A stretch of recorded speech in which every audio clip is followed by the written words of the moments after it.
propose to reduce BCD on real down-filling material from duck or goose. I am also making additions to the list of exempted goods for manufacture of leather and textile garments, footwear, and other leather articles for export. To rectify inversion in duty, I propose to reduce BCD subject to conditions on methylene diphenyl diisocyanate MDI for manufacture of spandex yarn from 7.5 to 5%. Furthermore, the export duty structure on raw hides, skin, and leather is proposed to be simplified and rationalized. Precious metals. To enhance domestic value addition in gold and precious metal jewelry in the country, I propose to reduce customs duties on gold and silver to 6% and that of platinum to 6.4%. Other metals, steel and copper are important raw materials. To reduce their cost of production, I propose to remove the BCD on ferronickel and blister copper. I am also continuing with nil BCD on ferrous scrap and nickel cathode and concessional BCD of 2.5% on copper scrap. Electronics. To increase value addition in the domestic electronics industry, I propose to remove the BCD subject to conditions on oxygen-free copper for manufacture of resistors. I also propose to exempt certain parts for manufacture of connectors. Chemicals and petrochemicals. To support existing and new capacities in the pipeline, I propose to increase the BCD on ammonium nitrate from 7.5% to 10%. Plastics. PVC flex banners are non-biodegradable and hazardous for environment and health. To curb their imports, I propose to raise the BCD on them from 10 to 25%. Telecommunication equipment. To incentivize domestic manufacturing, I propose to increase the BCD from 10 to 15% on PCBA of specified telecom equipment. Trade facilitation. To promote domestic aviation and boat and ship MRO, I propose to extend the period for export of goods imported for repairs from 6 months to 1 year. I'll read that again. To promote domestic aviation and boat and ship maintenance, repair and operations, I propose to extend the period for export of goods imported for repairs from 6 months to 1 year. In the same vein, I propose to extend the time limit for re-import of goods for repairs under warranty from 3 to 5 years. I now move to direct taxes. We will continue our efforts to simplify taxes, improve taxpayer services, provide tax certainty, and reduce litigation while enhancing revenues for funding the development and welfare schemes of the government. It has been our endeavor to simplify taxation. We have taken a number of measures in the last few years, including introduction of simplified tax regimes without exemptions and deductions for corporate tax and for personal income tax. This has been appreciated by taxpayers. 58% of corporate tax came from the simplified tax regime in the financial year 22-23.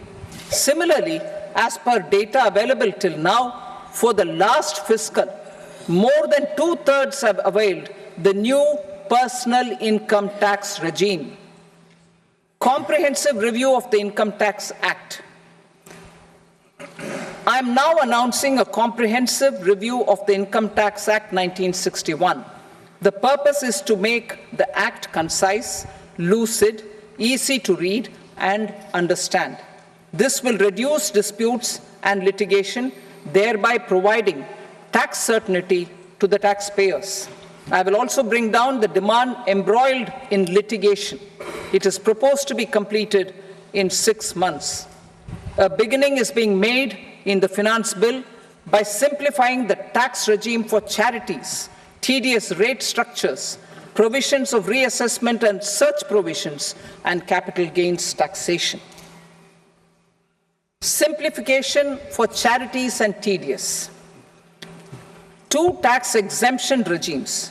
The two tax exemption regimes for charities are proposed to be merged into one.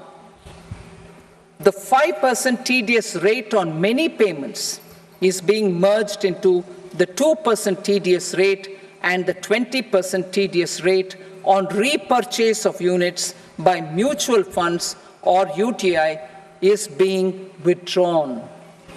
Tedious rate on e-commerce operators is proposed to be reduced from 1 to 0.1%.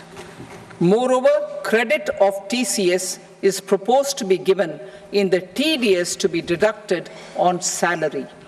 Further, I propose to decriminalize delay for payment of TDS up to the due date of filing statement for the same. I also plan to provide a standard operating procedure for TDS defaults and simplify and rationalize the compounding guidelines for such defaults. Simplification of reassessment. I propose to thoroughly simplify the provisions for reopening and reassessment. An assessment hereinafter can be reopened beyond 3 years from the end of the assessment year only if the escaped income is 50 lakh rupees or more, up to a maximum period of 5 years from the end of the assessment year.